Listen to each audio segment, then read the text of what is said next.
मित्रांनो, 2-3 दिवसात करोडपती बनण्याचं स्वप्न दाखवणारा माणूस प्रत्यक्षात 3,37,000 लोकांच्या स्वप्नांची राख करून गेला आणि चाळीतून सुरू झालेली कहाणी कधी 601 कोटीच्या साम्राज्यात बदलली हे कधी कोणाला कळालंच नाही.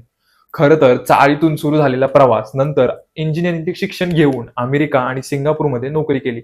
पण त्यानंतर शेअर मार्केटच्या मैदानात उतरून प्रशिक्षण अकॅडमीमधून करोड रुपये कसे जमवले आणि नंतर सेबीच्या कचाट्यात सापडलेल्या अवधूत साठेंची कहाणी एखाद्या फिल्मसारखी वाटते. पण अकॅडमीमध्ये असं नक्की काय घडलं ज्यामुळे सेबीला साठेंबद्दल संशय आला आणि नक्की हा विषय काय आहे बघूया. नमस्कार, मी संकेत आणि तुम्ही बघताय गाव टू ग्लोबल.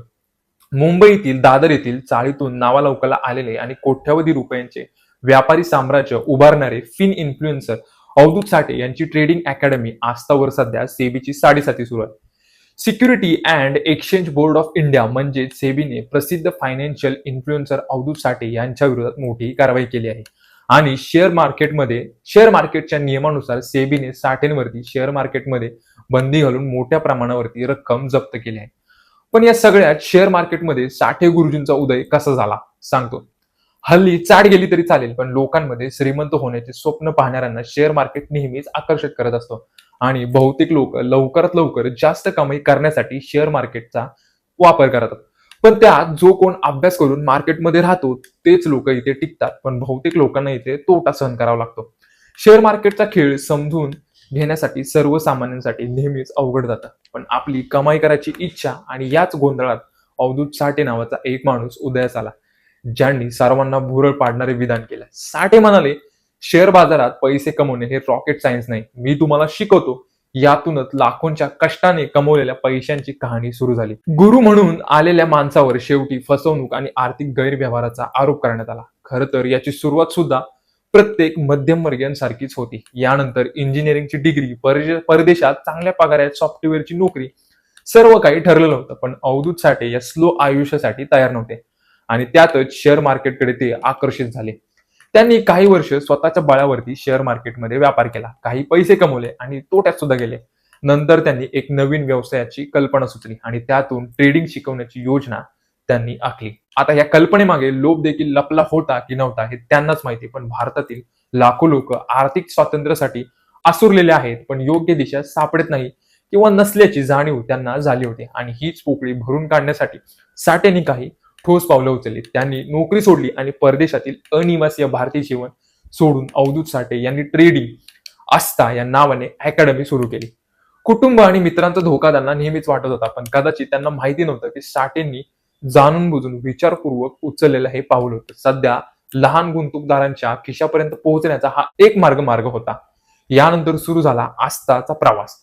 आस्थाने शेअर बाजाराचे ज्ञान आणि जलद श्रीमंत होण्याचे स्वप्न एकत्र केले. त्यांच्या कोर्सच्या फीच्या सर्वसामान्य मासिक पगार इतके त्यातून जास्त होते. अवधूत साठेंची फी 6,000 रुपयांपासून 1,70,000 म्हणजे 2,00,000 रुपयांच्या घरात होती. त्यांनी प्रशिक्षणाला एक भव्य कार्यक्रमात रूपांतरित केलं होतं. मोठी हॉल, स्टेजवर नाच गाणे आणि उत्साही भाषणे करून लोकांना त्यांनी आकर्षित केले होते. आणि फक्त 2-3 दिवसात प्रोफेशनल ट्रेडर बनवण्याचा दावा आपल्या अकॅडमीमधून ते करत होते. पण अवधूत साठे यांनी स्वतः लाईव्ह ट्रेडिंग करून दाखवत होते आणि मोठ्याने नफा होत आहे असं ते सांगत होते. मार्केट हाच दैव आहे आणि शिस्तबद्ध ट्रेडिंग ही यशाची गुरुकिल्ली असल्याचं त्यांनी अनेकदा दावा केला होता. पण साठेच्या शोचा खरा उद्देश शिक्षण नव्हतं, तर महागडे कोर्स विकणे आणि त्यानंतर लोकांना 2 किंवा 3 दिवसाच्या कोर्समध्ये बेस्ट ट्रेडर बनू शकतात हे पटवून देण्याचा त्यांचा विचार होता.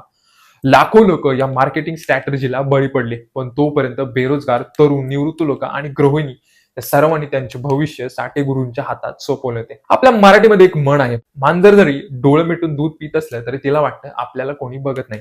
मात्र सेबी मात्र हे सर्व गुपचूप बघत होते आणि हेच झालं. सेबीने आस्था अकॅडमीवरती अचानक धाड टाकली. पण या चौकशीतून नक्की काय गुपित उघड झाले ते सांगतो. पहिलं गुपित म्हणजे साठे यांनी सल्ला विकला पण ज्ञान नाही. अवधूत साठे शिक्षण देत असल्याचा दावा करायचा, पण सेबीला थेट गुंतवणूक सल्ला आणि संशोधन विश्लेषक सेवा देत असल्याचं आढळून आलं. प्रशिक्षणादरम्यान ज्यांनी लाईव्ह मार्केटमधून स्टॉक खरेदी विक्री करण्याबाबत टिप्स दिल्या जातात, ज्यामध्ये टार्गेट स्टॉप लॉस स्ट्रॅटर्जीचा समावेश असून सेबी रजिस्ट्रेशन शिवाय ही पद्धत पूर्णपणे बेकायदेशीर आहे. यानंतर त्यांनी फक्त नफा दाखवला पण तोटा लपवला. त्यांच्या मार्केटमध्ये त्यांनी फक्त निवडक यशस्वी व्यवहार आणि मोठा नफा दाखवला, पण प्रशिक्षित केलेल्या बहुतेक लहान गुंतवणूकदारांना मोठे नुकसान सहन करावे लागत असल्याचे सेबीने इथे उघड केले आहे. सेबीने सांगितलं आहे की 90% पेक्षा जास्त लहान गुंतवणूकदारांना बाजारात पैसे गमावतात आणि साठे यांचे हेच मॉडेल ते सत्य लपवत आहे. यानंतर सर्वात वाईट म्हणजे कर्ज काढून फी भरायचा दबाव. अवधूत साठेंनी अनेक लोकांना कर्ज काढून किंवा दागिने गहाण ठेवून महागडे कोर्स ची शुल्क भरण्यास किंवा फी भरण्यास प्रोत्साहित केलं होतं. यामुळे आधीच आर्थिक अडचणीत असलेल्या लोकांना आणखीनच मोठा धोका निर्माण झाला होता. यानंतर कोट्यावधी रुपयांची बेकायदेशीर उत्पन्न. आस्थाने कोर्सच्या फीच्या नावाखाली 3,37,000हून अधिक भोळ्या गुंतवणूकदारांकडून 601 कोटी रुपयांपेक्षा जास्त रक्कम वसूल केली होती आणि बेकायदेशीर सल्लागार सेवाद्वारे हे पैसे ते लुबाडले जात होते. या पुराव्यानंतर सेबीने अवधूत साठे यांच्या विरोधात मोठी कारवाई केली. पण यावर आस्थाचे स्पष्टीकरण असं होतं की सेबीच्या कारवाईनंतर साठे ट्रेडिंग अकॅडमीने आपल्या निवेदनात सर्व आरोप आता हे फेटाळून लावले आहेत आणि म्हटलं आहे की सेबीने त्यांच्या कामाचे स्वरूप समजावून घेण्यात चूक केली आहे. अवधूत साठे ट्रेडिंग अकॅडमी पूर्णपणे एक शैक्षणिक व्यासपीठ आहे आणि ही संस्था कोणत्याही प्रकारचा गुंतवणूक सल्ला, वैयक्तिक मार्गदर्शन किंवा क्लायंट निधीचे व्यवस्थापन यासारख्या सेवा देत नाही.